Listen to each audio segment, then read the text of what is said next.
Boa noite, pessoal. Estamos aqui para mais um estudo bíblico.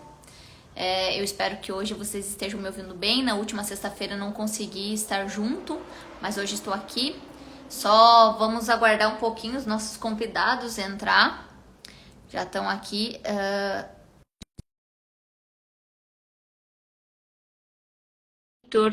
Temos o nosso pastor também.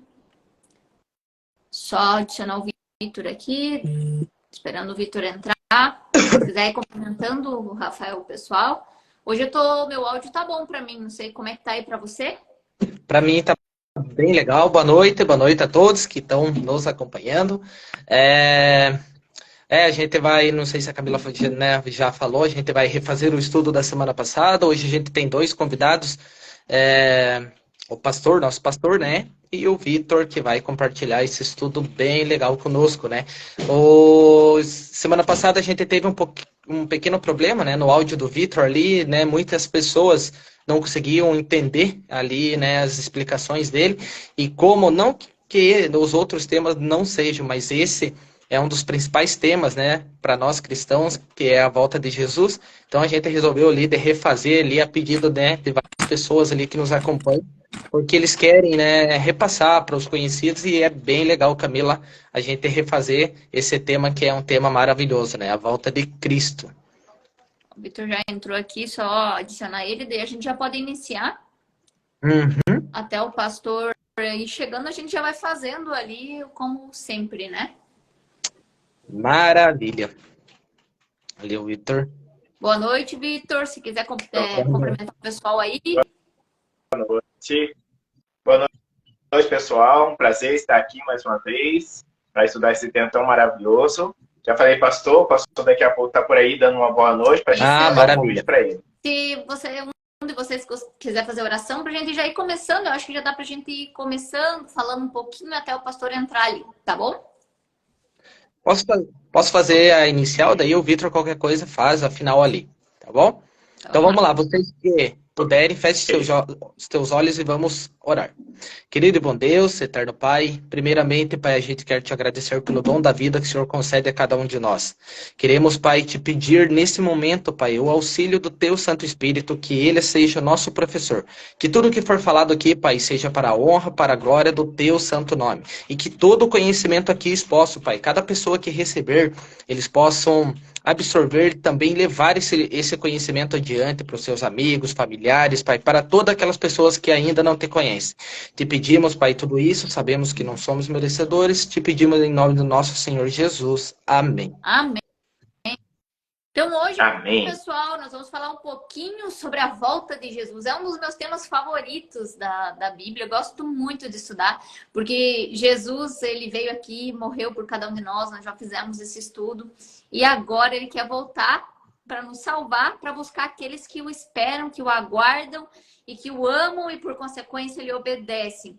Não sei se vocês querem falar um pouquinho da introdução desse estudo para a gente ir para a primeira pergunta. Só relembrando ali, Camila, eu queria só, né, fazer uma introduçãozinha, né? Então, como eu e o Vitor, a gente fez no estudo passado, o estudo, né, antes, esse a gente está repetindo, mas o anterior a esse, quem estava nos acompanhando ali viu que a gente, né, quando Jesus voltou, quando ele ressuscitou, né, os discípulos perguntaram para ele, mestre, ele prometeu que ia voltar, né? E daí, diante dessa promessa, eles perguntaram, mas quando que a gente vai saber que você vai voltar? Então ele deixou ali vários sinais, né? No mundo social, no mundo natural e no mundo religioso. E a gente sabe que várias das coisas ali que Jesus enumerou já aconteceram. Então a gente acredita pelas profecias bíblicas e todos os acontecimentos que já se cumpriram, que a volta de Jesus, né, Vitor, está bem, bem próxima de acontecer. Isso, com certeza. E é um evento único, né? Nós sabemos que é um evento que todo o cristão que tem Jesus Cristo como Salvador está se preparando para isso. Porque, afinal, a volta de Jesus Cristo vai ser um evento único sobre a terra que vai levar todas as pessoas que aceitaram Jesus como Salvador para o céu. Maravilha. Eu acho que o pastor tá ligando aqui no Instagram, acho que ele não tá sabendo.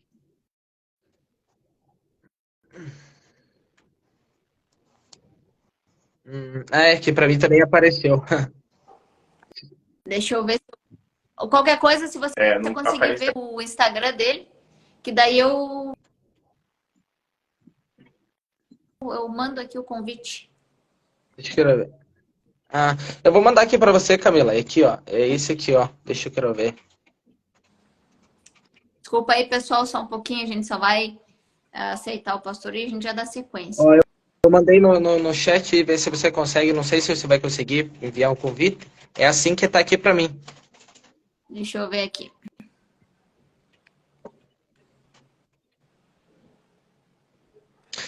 Mas enquanto a Camila ali vai, né, vai tentando ali convidar o pastor para entrar aí ao vivo conosco, então a gente vai dar início aqui, a gente vai enquanto a Camila fica ali na parte técnica, né? E ao vivo, né, é assim mesmo, né, Vitor? Então, Vitor, vamos dar início aqui, a gente vai comentando, a hora que a Camila estiver disponível ali, ela comenta junto com a gente e a gente vai tocando o barco assim. A pergunta número 1, Vitor, do nosso estudo, Vitor, Camila e todos que estão nos acompanhando, fala assim: qual é a maior promessa que Jesus nos fez? Ela está lá em João 14, do 1 ao 3. E eu vou ler aqui e qualquer coisa a gente vai comentando ali. Então fala assim: não se turbe o vosso coração. Credes em Deus, credes também em mim. Na casa do meu pai há muitas moradas. Se assim não fora, eu vou-lo teria dito, pois eu vou preparar-vos lugar. E quando eu for e vos preparar o lugar, voltarei e vos receberei para mim mesmo, para que onde eu estou, estejais vós também. Então, Vitor, a pergunta é: qual é a maior promessa que Jesus nos fez?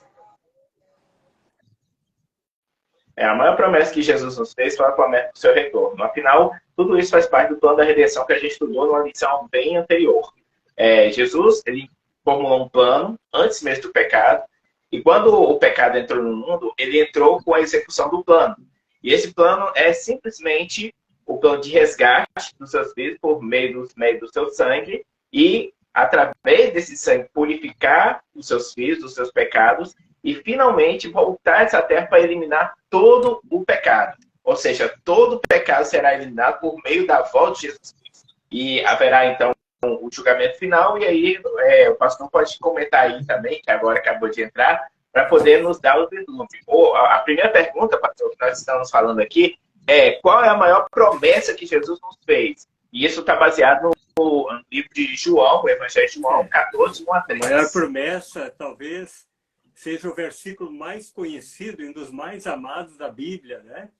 Quando Jesus falou em São João 14, 1 a 3, aos discípulos, cerca de 6 meses antes, ele havia já sido advertido os discípulos, né, de que ele iria ascender ao céu, e a partir dali os discípulos começaram a ficar preocupados com a perda do seu mestre, né?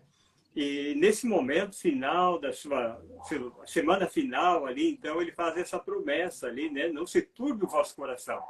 Credes em Deus, credes também em mim, na casa de meu pai há muitas moradas. Não for assim, vou teria dito, vou preparar lugar, e quando eu for preparar lugar, voltarei. Então essa é a promessa, né? Da bem-aventurada esperança, como diz, né, o apóstolo Paulo também, é o centro, né, de todas as mensagens bíblicas. O maior evento, na verdade, é a volta de Cristo, a segunda vinda dele. Excelente. Então veja que Jesus ele deixa uma esperança para as pessoas, né? Que ele ia ascender ao céu, sim, mas que ele ia preparar lugar para que onde ele estivesse nós pudéssemos estar junto com ele no céu. E a segunda pergunta ali, que é muito importante também, ela diz assim: podemos marcar uma data para a segunda vinda de Cristo? É interessante ver que data é uma coisa que o ser humano sempre quer saber, né? Mas quando que Jesus vai voltar? Eu já ouvi tantos comentários relacionados a isso.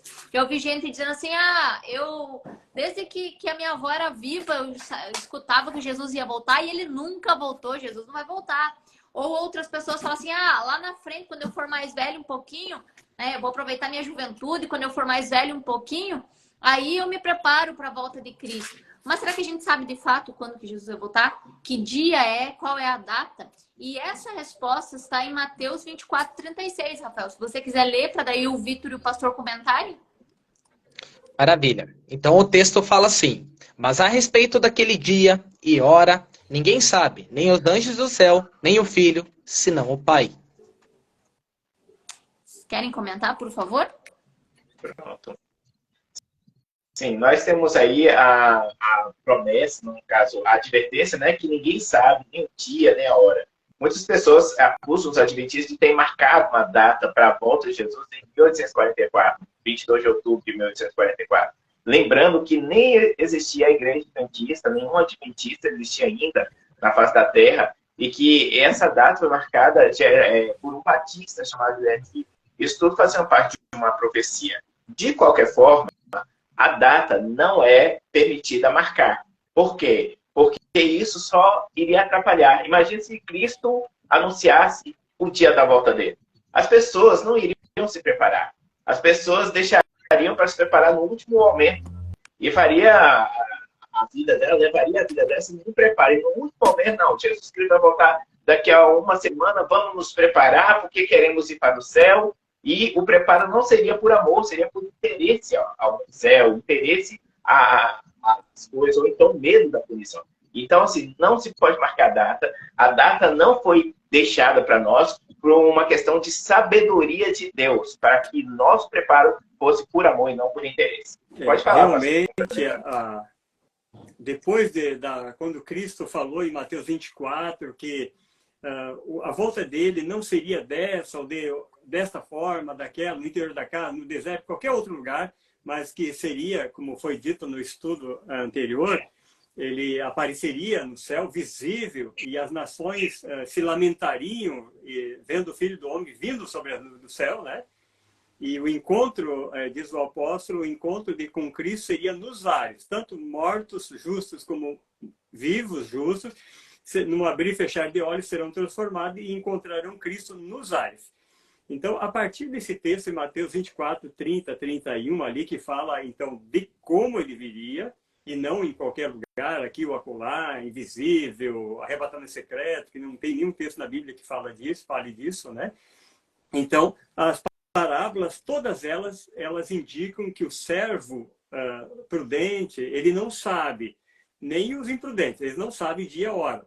E as virgens prudentes, nem as virgens imprudentes sabem o dia. Todas são pegas de surpresa, só que com a diferença. Uns estão preparados e outros não. Essa é a diferença.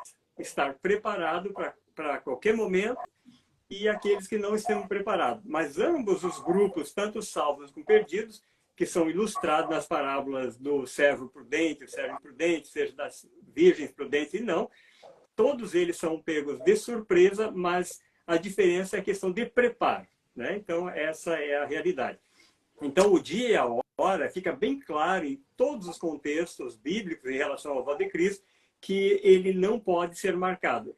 E até porque nem os anjos sabem, nem o Filho do Homem, na sua encarnação ainda, né? Sabe-se que Cristo, então, ele, ao assumir a natureza humana, ele não assumiu, ele não usou, vamos falar assim, seu poder de onisciência, onipresença e onipotência. Ele agia como um profeta qualquer, né? Uma pessoa normal que tinha o contato com Deus, como um profeta.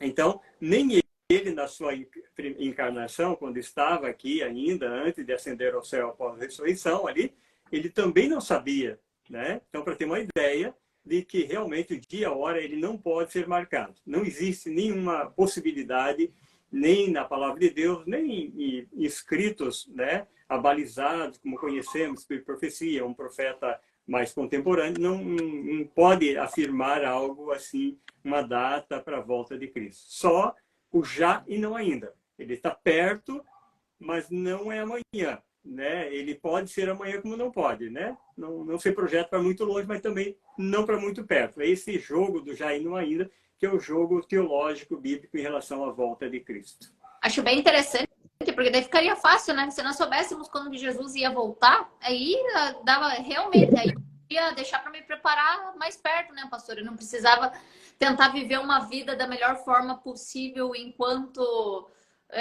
a data não se aproximava, teoricamente. Acho bem interessante isso também. E a gente sabe que enquanto a gente estiver nessa terra, a gente não vai deixar de pecar. Mas o ser humano, por amor a Jesus, por aceitar a salvação que vem de Cristo, a gente tenta levar uma vida melhor a cada dia. E por consequência da salvação que é de graça, a gente obedece a Jesus. E essa obediência, ela não é um fardo. Pelo contrário, ela é para tornar a nossa vida melhor para nós mesmos e também para nos preparar para morar com Jesus nos céus. Exato, Camila.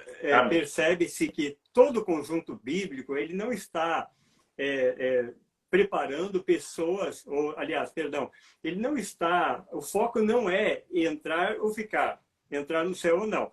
O foco é estar preparado em condições para ser um cidadão do céu. Isso não é saber a data.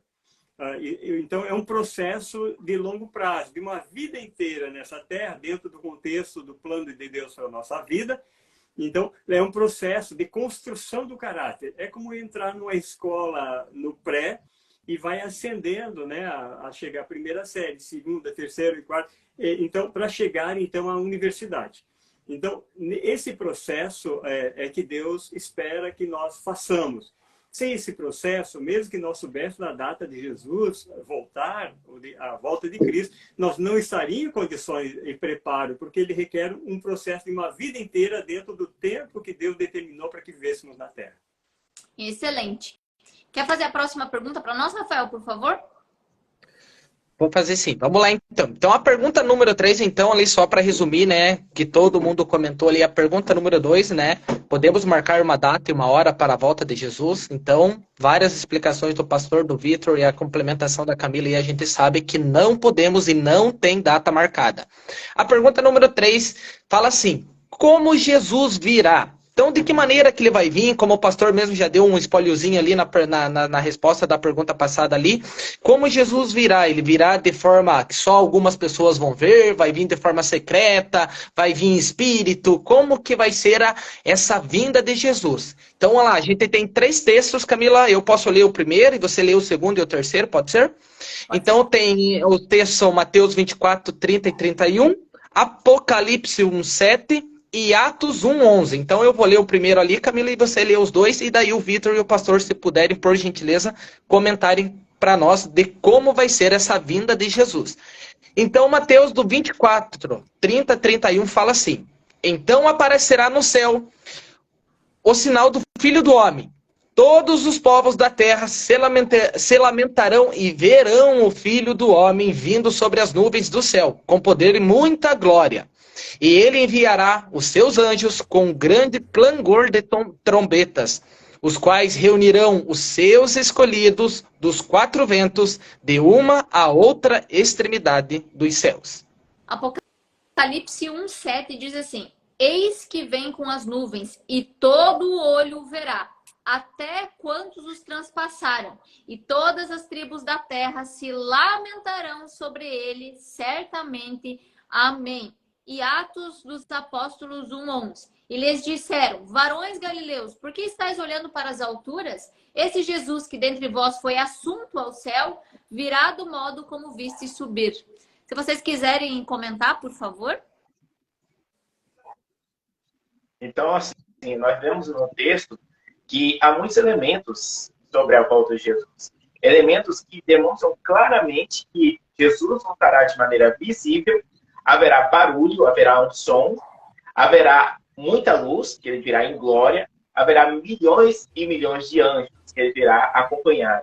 Nós sabemos que ele vem com as nuvens, e através dessa nuvem que nós sairemos, ele mandará os seus anjos reunir os seus escolhidos nos 4 ventos da terra. Então, assim, a Bíblia, ela monta o cenário perfeito, mostrando de maneira clara, indiscutível, que a volta de Jesus não será num arrebatamento secreto, não será de maneira espiritual, como muitos pregam por aí, não será de maneira que somente os justos verão, todos verão. A Bíblia não tem palavra que determine mais claramente do que essa. Todos verão Jesus voltar.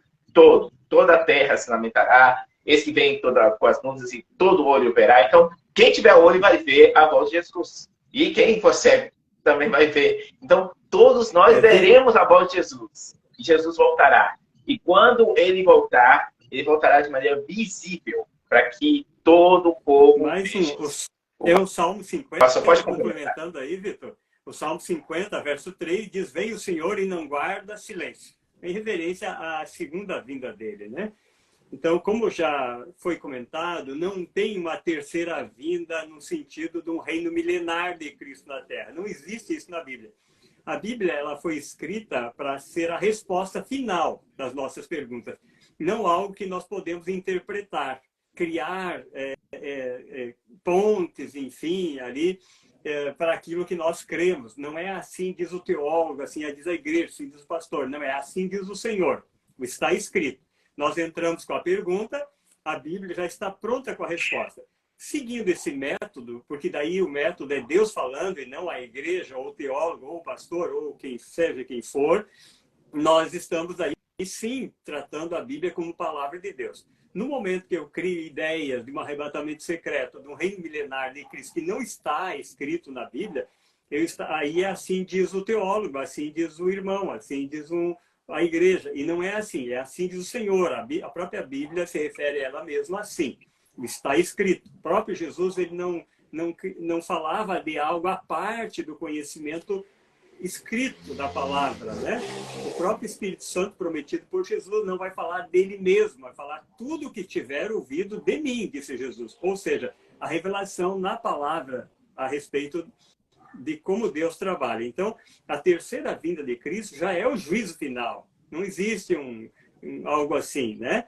Então, aqui, todos os textos bíblicos que fazem referência à volta de Cristo, após a ascensão dele da terra, como um bebê, que ele nasceu aqui, a próxima vinda dele é já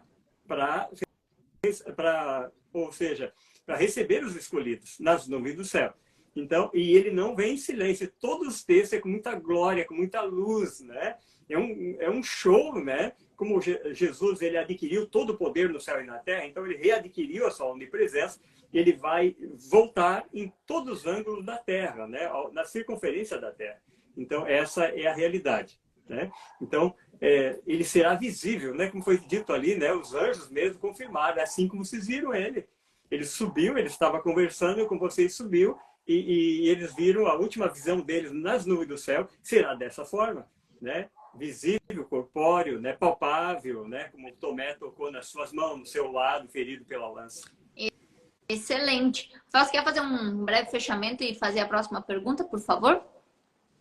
Maravilha. Então, é isso aí. Como o Vitor, o pastor, lhe comentaram, então, a resposta dessa nossa pergunta, a volta de Cristo vai ser uma volta literal, vai ser como o pastor mesmo falou, vai ser um verdadeiro espetáculo que vai vir para nós, né, poder admirar toda a glória de Jesus, vai ser visível, vai ser palpável, vai ser real, né? Não vai ter nada em secreto, né? Então, todo mundo, como o Vitor falou, né, todo olho verá Jesus vindo e será um evento magnífico que nós estamos aguardando ansioso, né, para poder ali contemplar esse espetáculo, né? A pergunta número 4 fala assim: o que ocorrerá com os mortos e vivos fiéis na segunda vinda de Cristo? Então, lembrando que a gente está falando da segunda vinda, a primeira vinda quando ele veio em forma humana, falando agora da segunda vinda que ele virá para buscar ali o seu povo, né? E essa pergunta trata justamente sobre isso. Então, ali são dois textos, Camila, eu posso ler o primeiro de novo e você lê o segundo, tá? Em 1 Tessalonicenses 4, do 16 e 17, e 1 Coríntios 15, 51 ao 54. E daí o pastor e o Vitor, se puderem refletir ali conosco através desse texto, né? Então eu vou ler lá o primeiro texto. 1 Tessalonicenses fala assim: porquanto o Senhor mesmo, dada a sua palavra de ordem, ouvido a voz do arcanjo e ressoado a trombeta de Deus, descerá dos céus, e os mortos em Cristo ressuscitarão primeiro. E o 17 fala assim: depois nós, os vivos, os que ficarmos, seremos arrebatados juntamente com eles entre as nuvens, para o encontro do Senhor nos ares, e assim estaremos para sempre com o Senhor. 1 Coríntios 15, do 51 ao 54, diz assim: Eis que vos digo um mistério, nem todos dormiremos, mas transformados seremos todos. Num abrir e fechar de olhos, ao ressoar da última trombeta, a trombeta soará, os mortos ressuscitarão incorruptíveis, e nós seremos transformados. Porque é necessário que esse corpo corruptível se revista de incorruptibilidade e que o corpo mortal se revista de imortalidade. E quando esse corpo incorruptível se revestir de imortalidade, então se cumprirá a palavra que está escrita. Se vocês puderem comentar para a gente, então, o que vai acontecer com os mortos e os vivos fiéis na segunda vinda de Cristo?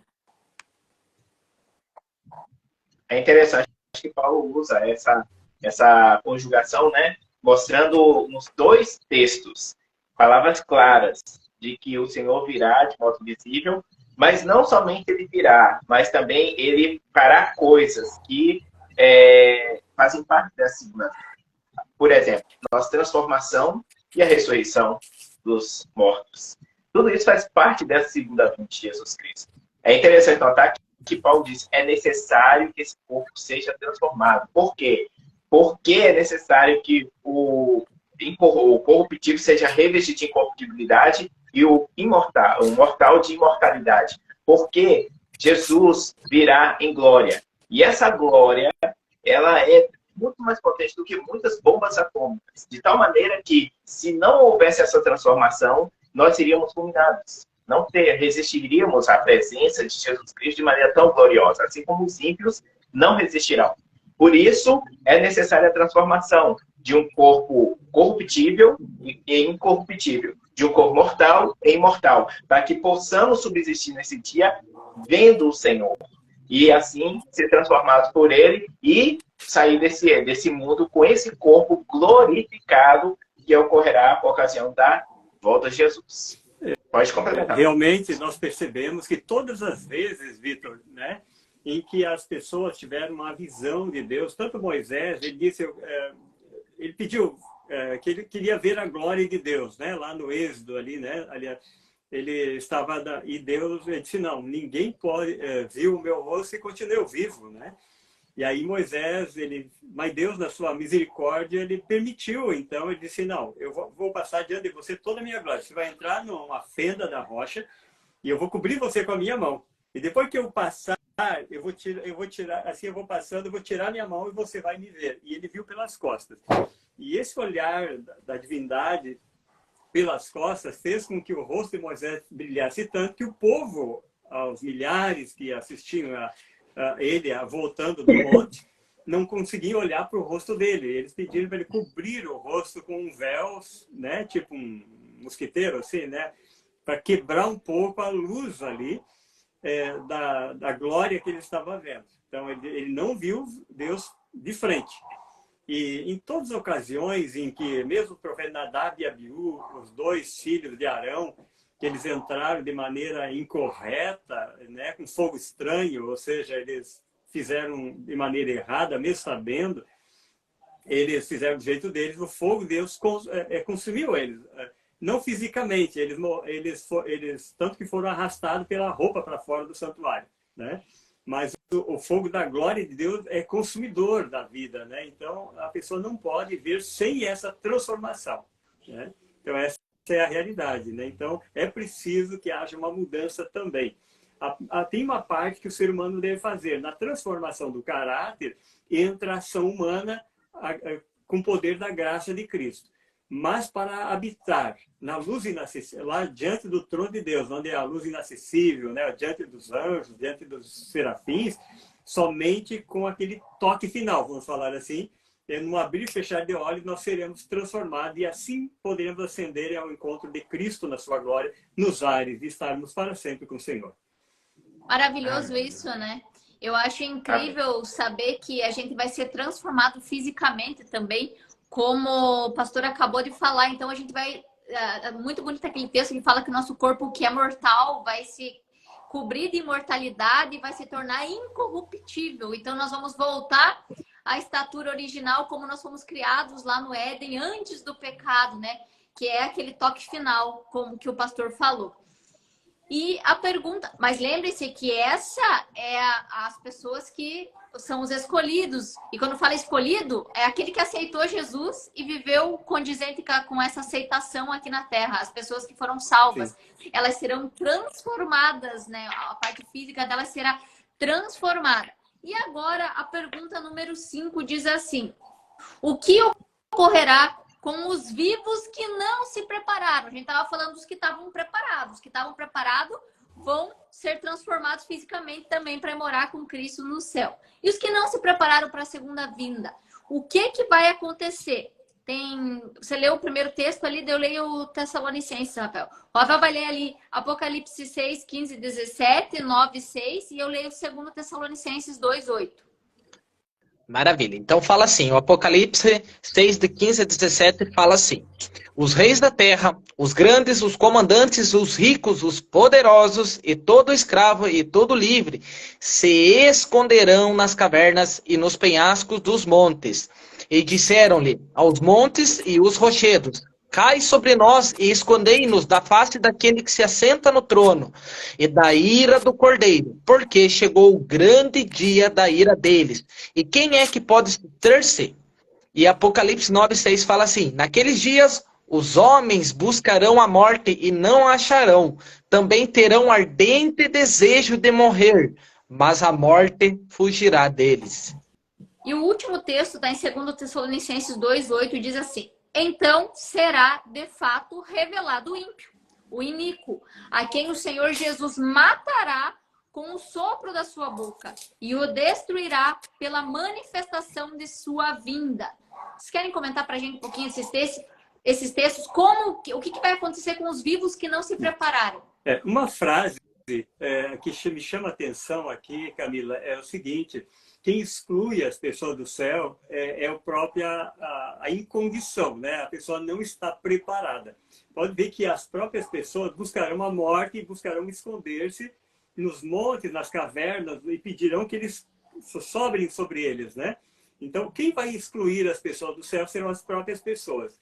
Os justos terão outra atitude, né? Um verso aí mais na frente. Mas serão as próprias pessoas que estão despreparadas, não houve um preparo, não amaram a Jesus.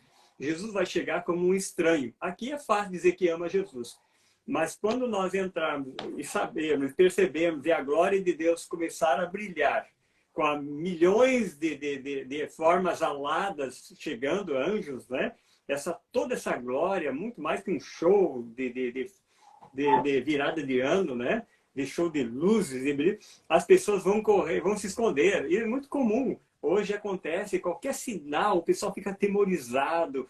Um sinal ali, alguma coisa, uma aparição aqui, o pessoal já fica tudo assustado. Imagine uma cena dessa que vai tomar conta do planeta, não tem escape, as pessoas tentarão se esconder, mas não conseguirão fugir dessa visão, né? E nem a morte conseguirão para evitar essa visão da volta de Cristo, né? E a Apocalipse ali, nós não lemos, mas é após a última praga, o último grande terremoto que vai abalar toda a cidade das nações. Então vai ser um caos mundial e as pessoas só têm um lugar para sair, olhar para cima, como saída ou desesperado porque Cristo está voltando. É incrível, numa situação dessa, que é uma calamidade pior do que o Covid, as pessoas vão olhar para cima e vão vendo Jesus, que seria a única saída, vão procurar a morte, vão procurar se esconder, né? Isso é incrível, né? Então, o que vai excluir as pessoas não é o não saber a data, como já falamos, mas é esse despreparo. Elas vão procurar se esconder, elas não são amigas reais de Jesus, né? Excelente. Vitor, você quer comentar alguma coisa ou a gente pode passar para a sexta pergunta? Só um comentário rápido aqui, complementando o que o pastor disse. Tem muitas pessoas que usam o texto de que Jesus virá como ladrão e tal, e eles acabam tentando justificar que Jesus teve um arrebatamento secreto por causa desse texto. Porém, o texto de Tessalonicenses está falando claramente aqui: olha, virá como ladrão o dia do Senhor. É bem claro isso. Porém, se você voltar um pouquinho aqui antes, Paulo vem falando: mas vós não estáis despreparados a respeito desse dia, e não serão pegos de surpresa, porque vós não estáis despreparados. Ou seja, é como o pastor disse, é tudo uma questão de preparo. Todos nós estamos aqui nos preparando para esse momento. Entendeu? O que acontecerá. tão certo como o Vitor. Viu? Só para concluir aqui, Camila, Rafael, aqui, ó, é que o ladrão, ele ainda não sabe dia e hora, mas se você ficar acordado, ele não pega você despreparado. É só essa diferença, né? A questão da volta de Cristo. A volta de Cristo, ela não pega a pessoa despreparada porque ela já está com os olhos abertos. Ela está aguardando que ele vai voltar nesse formato e espera que estejamos nessa condição, né, de obediência, de relacionamento com a graça de Cristo e vivendo as obras que ele pede na sua palavra. Então, a gente não estará despreparado. E aí a reação, claro, vai ser diferente, né? Então, porque a gente sabe que não está devendo a conta, os pecados foram perdoados, nós estamos confessando diariamente os nossos pecados, né? Ótimo. Então a gente viu aí que tem dois públicos. Um público vai estar preparado e vai ser incorruptível, vai se tornar imortal, incorruptível e vai morar com Cristo nos céus. E o outro público, em compensação, vai pedir a morte e a morte se esconderá deles, né? Não é para causar medo isso tudo, mas é para a gente ter ciência de que Deus, Jesus Cristo, ele é amor, mas também é justiça, né? E agora nós vamos para a pergunta número 6. De quantas ressurreições a Bíblia fala? Rafael, você quer ler os dois textos para nós? Um está em João 5, 28 e 29 e o outro em Daniel 12, 2. Maravilha, então eu vou ler lá, né? Então a pergunta é igual a Camila falou, de quantas ressurreições, porque a gente fica, né, para quem é novo, né, tá nos acompanhando aí, a gente fica falando da segunda volta de Cristo e tal, então, e daí fica falando da primeira, segunda ressurreição, né, que, né, vai ter ali um povo que vai ressuscitar antes, outro depois, então é justamente sobre isso, sobre esse evento ali que a gente vai tratar agora. João 5, 28 e 29 fala assim: não vos maravilheis disso, porque vem a hora em que todos os que se acham nos túmulos ouvirão a sua voz e sairão. Os que tiverem feito bem para a ressurreição da vida e os que tiverem praticado mal para a ressurreição do juízo. Agora Daniel 12, 2 fala assim: muitos dos que dormem no pó da terra ressuscitarão, uns para a vida eterna, outros para a vergonha e horror eterno. Vocês querem explicar pra gente, então, o que fala aqui? Porque aqui dá uma ideia de ressurreições. Quantas são essas ressurreições? Pronto. O texto não deixa dúvida, entendeu? O texto mostra bem claro que haverão duas ressurreições. Uma para a vida eterna e outra para o juízo. Lembrando que o que está no meio dessas duas ressurreições é a volta de Jesus. Então, Jesus volta, ressuscita o primeiro grupo, vai com esse grupo para o céu. Depois do milênio, ele volta novamente e ressuscita o segundo grupo.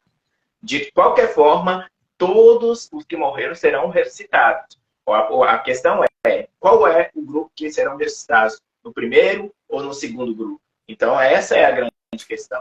Pode falar, pastor. Foi a grande questão é essa, você citou, né? A questão é em qual você e eu iremos ressuscitar. E a decisão de em qual nós vamos ressuscitar tem muito a ver com aceitar Jesus como Salvador pessoal e Senhor da vida. Quando aceitar Jesus como Salvador é aceitar a cruz do Calvário, a graça, o perdão, né?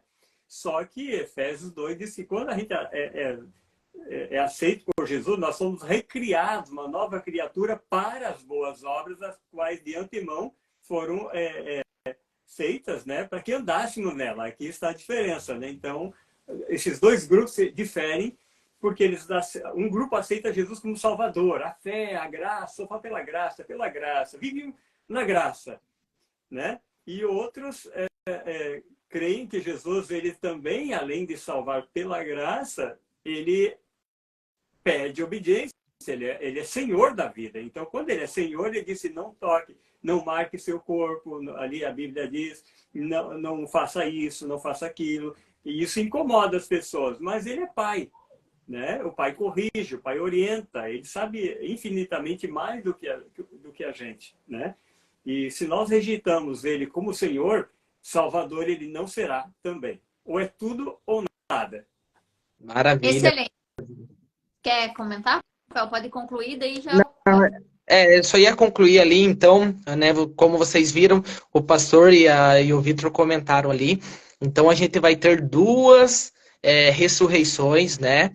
E a gente almeja, né? Se a gente não conseguir ver essa grandioso evento da volta de Jesus em vida, que a gente possa participar da primeira ressurreição.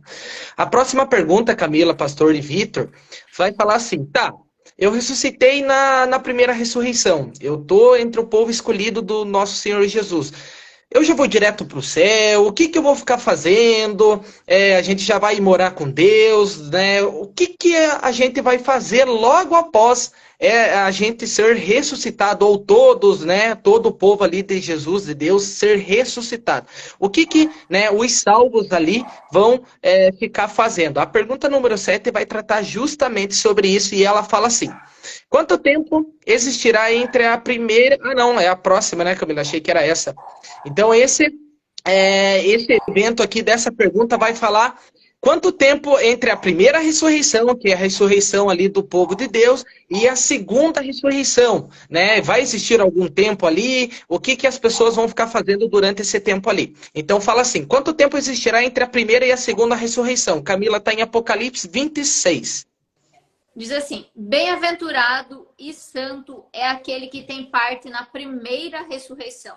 Sobre esses, a segunda morte não tem autoridade. Pelo contrário, serão sacerdotes de Deus e de Cristo e reinarão com ele os 1000 anos.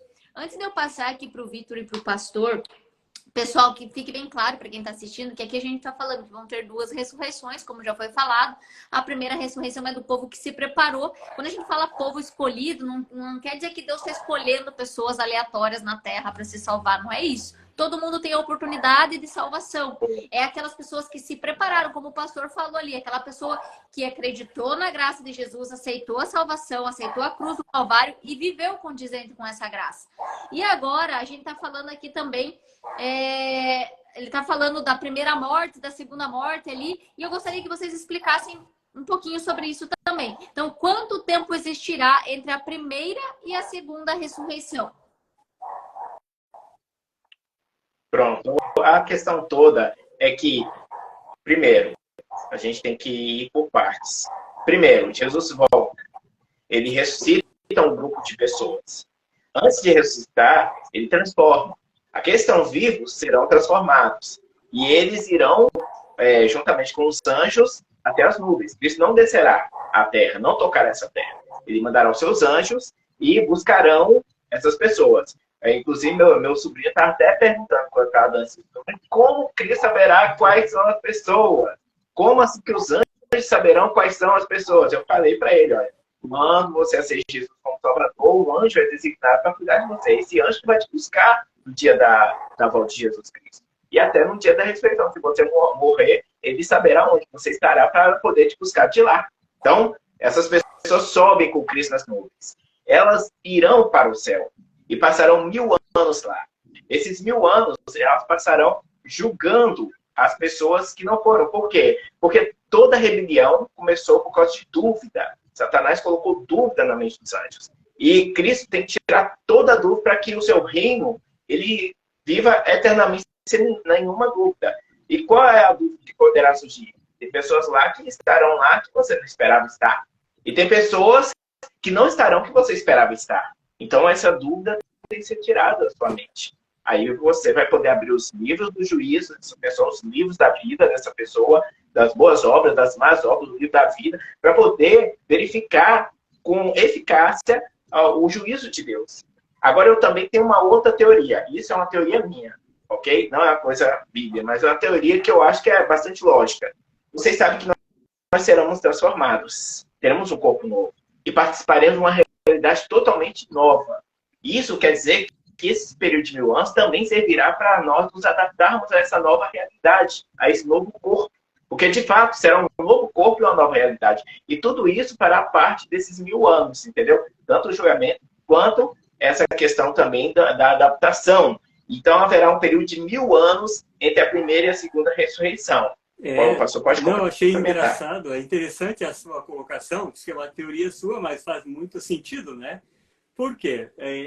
Há textos bíblicos que diz que nós, assim que nós estivermos ali diante desse mundo novo, nós vamos pular que nem bezerro solto do cevadouro, né? Que a gente vai ficar perdido mesmo. né? Vai pular, não vai saber como reagir, porque nós seremos nós mesmos, com as nossas características. Pode ver que Moisés, Elias apareceram ali a Jesus falando a respeito da cruz, né? Do sofrimento do Messias. Então, eles estavam também fortalecendo a fé do Messias humano, vamos falar assim, do Jesus humano divino, né?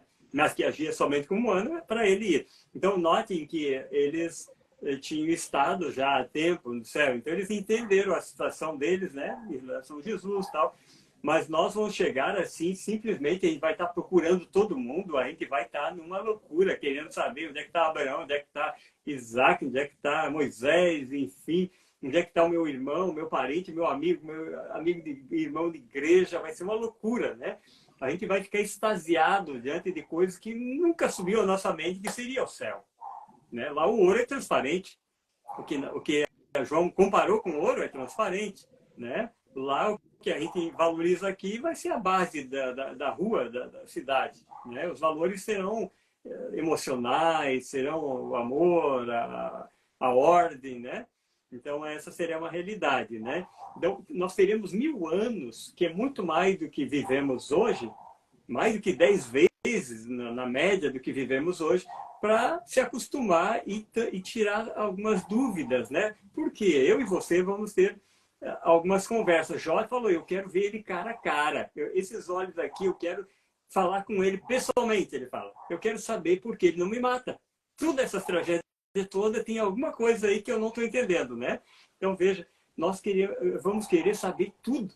E nós teremos, claro, a eternidade, mas quem vai nos convencer a não querer saber agora? Lembra que nós seremos reis e sacerdotes no texto que foi citado. Reis terão participação na decisão. Não que Deus precise de nós, mas ele dá essa alegria de nós dizer, não, Deus está certo. Esse aqui não podia mesmo, parecia bonzinho, mas não era bom. Esse aqui escondia os fatos. Esse aqui parecia mal, mas se arrependeu na última hora, o ladrão da cruz. Não, ele merece mesmo o céu, pela graça, né? E esses serão... E tem mais, o apóstolo Paulo, né? Ele falou assim, nós vamos julgar os próprios anjos caídos, que serão os anjos caídos. Nós teremos esse acesso nos livros da vida dele, que é muito mais do que um livro folheado, né? De letras, assim. Nós vamos ver eles, as ações deles, as atitudes, as palavras, as impressões visuais do rosto, as reações na guerra do céu, em que eles se posicionaram, né? Um terço ficou com Lúcifer, o Satanás, enfim, e nós vamos querer explorar isso, porque é isso que é a razão de estar lá ou não, é o que aconteceu, as decisões, quem está lá, quem não está, enfim, vai ser essa... E aí nós seremos sacerdotes, porque sacerdotes julgam, nós teremos o privilégio de participar. Deus já sabe. Só que Deus, antes de fechar a boca do saco, vamos falar assim, de bater o martelo, ele quer que nós passemos 1000 anos tendo acesso aos livros do céu e às decisões que Deus vai tomar. Ele já sabe qual é a decisão que ele tomou, tanto que já levou para o céu os que estavam justos. Mas antes de julgar pessoas humanas, porque nós vamos nos doer, porque nós seremos pessoas amáveis no céu, muito mais preocupadas com o bem-estar dos outros, mesmo os maus seremos nós. E os direitos humanos? E ele não tinha condições, enfim, ele era pobre, ele é sofrido e tal. E aí nós vamos perceber, como já foi citado, acho que foi o Vitor que falou, que Deus ele não somente julga os atos, como também a causa. E alguns que tinham atitudes erradas, mas Deus vai olhar a causa, era doloso ou culposo.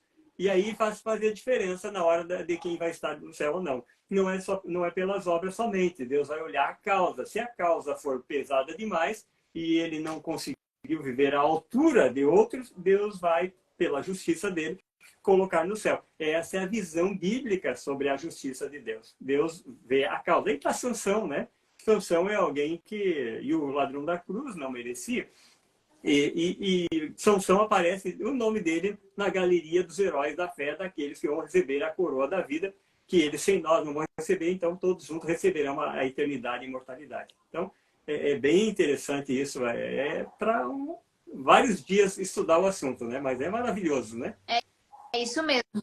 Então, né, só concluindo aqui, a gente vê ali que vamos ficar 1000 anos para tentar entender, né? Como fala o julgado ali, pra gente entender por que algumas pessoas estão lá, por que outras não estão, pra gente entender porque tem pessoas que têm vida dupla e a gente sabe, apresenta uma coisa e é outra, e como já foi tudo explicado aqui. Como nós temos 8 minutos para terminar o estudo, porque a live ela cai em 1 hora, eu vou fazer as 3 últimas perguntas com o Rafael e a gente já vai ler os textos bíblicos, tá? E aí vocês comentam um apanhado final das 3 últimas perguntas, ok? Então eu vou fazer a pergunta 8, o Rafael já leio o texto, daí você faz a 9 e já lê o texto, eu faço a 10 e já leio o texto, e vocês agora vão ter um desafio. Prestem bem atenção para explanar as 3 juntas ali, tá? Então a pergunta 8, ela diz assim: qual será o cântico dos salvos naquele dia? E a resposta está em Isaías 25:9, diz assim: naquele dia se dirá, eis que este é o nosso Deus em quem nós esperávamos, e ele nos salvará. Este é o Senhor a quem aguardávamos. Na sua salvação exultaremos e nos alegremos. A 9 agora, Rafael. A 9 fala assim: que convites Jesus nos faz hoje? Acho que as 3 últimas, Camila, vai dar para englobar ali o finalzinho mesmo. Tá lá em Mateus 11:28 e fala assim: vinde a mim todos os que estáis cansados e sobrecarregados, e eu vos aliviarei. E daí a 10... A pergunta 10, tanto faz, pode ser você também se quiser. E a pergunta 10 fala assim: qual será o resultado da rejeição ao convite do nosso Senhor Jesus? Mateus 25:41. E fala assim: então o rei dirá também aos que estiverem à sua esquerda: apartai-vos de mim, malditos, para o fogo eterno, preparado para o diabo e seus anjos. Excelente. Agora, se o Vitor e o pastor puderem englobar no resumo ali as 3 últimas perguntas e também nós pudermos orar no finalzinho ali antes de cair a live, seria muito bom. Aqui dá para ver, então, a reação, então, né? A comentário reação totalmente diferente, né, dos salvos. Eles vão olhar para alguém que eles conheciam nessa vida. Então, o grande fato é conhecer Jesus é tudo. Conhecer Jesus só é possível através da palavra, da oração, da comunhão e da missão. Se nós estamos envolvidos nisso, permitindo que a Bíblia fale, Cristo será um antigo conhecido nosso, um amigo, né? Não, o problema não é, será que estou preparado isso aqui? Não, porque ele é nosso amigo, ele chama atenção, esse é o caminho, andai por ele. E a gente está ali nessa caminhada com Cristo. A preocupação não são as obras que a gente possa cometer ou deixar de cometer. Porque a gente está ouvindo a voz de Deus e cada dia procurando seguir a palavra de Deus. A reação será natural, porque nós sabemos que o problema não são os nossos pecados, ou se nós podemos cair em algum momento. A questão é se nós conhecemos Jesus, andamos com ele e estamos dispostos a receber a disciplina e a orientação. Então, aqui vai fazer muita diferença, né? E aí, a ida, o encontro de Cristo é o vinde a mim. Eu vou aliviar vocês, vou tirar o fardo, eu vou tomar vocês nos meus braços. Então, esse é o final, né? Para a pessoa salva, justa. A pessoa justa, na verdade, é aquela que reconhece que é injusta e que precisa de um Salvador, né? Então a reação vai ser bem interessante, diferente, né? E isso faz diferença na questão do preparo, da espera, seja a data que for, né? Quer vivos, quer morramos, quer vivamos, quer morramos, nós somos dele. É o meu Jesus que está voltando, não é um evento, será que eu estou preparado? Não, não. Ele está voltando e aquele que tem me resgatado diariamente vai para fazer o resgate final. Então, assim, só um comentário breve, só comentando essa parte do convite de Jesus. Jesus convida todo momento o seu povo para vir a ele. Vinde a mim, todos que estáis cansados. Mas também ele fala que está à porta. Eis que estou à porta e bato. Aquele que ouvir a minha voz e abrir a porta, entrarei em sua casa, serei com ele e ele comigo. Ou seja, tem pessoas que precisam do vinde a mim para estar cansada, sobrecarregada, muitas vezes com muitas coisas deste mundo. E tem outras pessoas já que precisam abrir a porta. E nós estamos aqui falando nessa live, essa live vai ficar aqui, é um legado para poder outras pessoas ouvirem em outro momento. Você que está me ouvindo agora, você tem um grande privilégio de, ao ouvir sobre esse estudo, abrir a porta e deixar que Jesus entre, ser contigo e você com ele. E você seja uma nova pessoa e se prepare para a volta do Senhor Jesus. Porque é tão certo como vive o Senhor, e esse evento acontecerá. Convido vocês agora a fechar os olhos. Eu vou fazer uma breve oração para a gente finalizar esse estudo bíblico. E muito obrigado ao pastor, ao Vitor. E agora, feche seus olhos e vamos falar com Deus. Querido e bom Deus, muito obrigado pela oportunidade de poder estudar ainda hoje a sua palavra. Obrigada também, Senhor, porque o Senhor já veio a essa terra uma vez como ser humano, viveu da forma que nós vivemos aqui, não tropeçou na lei, foi justo e morreu em nosso lugar para que a sua justiça pudesse ser transferida a nós. E agora o Senhor vai voltar pela segunda vez para nos buscar. Nos ajuda, por favor, a estarmos preparados para esse dia. Nos ajuda a aceitarmos a tua salvação e nos transforma, nos converta, nos ajuda a ser um ser humano melhor a cada dia. Obrigada pelo Santo Sábado que se inicia. Abençoe a todos que estão aqui, a cada família aqui representada. Em nome de Jesus eu peço, oro e agradeço. Amém. Amém. Amém. Então, muito obrigada Amém. mais uma vez a todo mundo que está aqui, Amém. aos nossos convidados e às pessoas que assistiram. E até a próxima sexta-feira. Se vocês quiserem dar tchau também, à vontade. Tchau, agradecer Tchau. Vocês.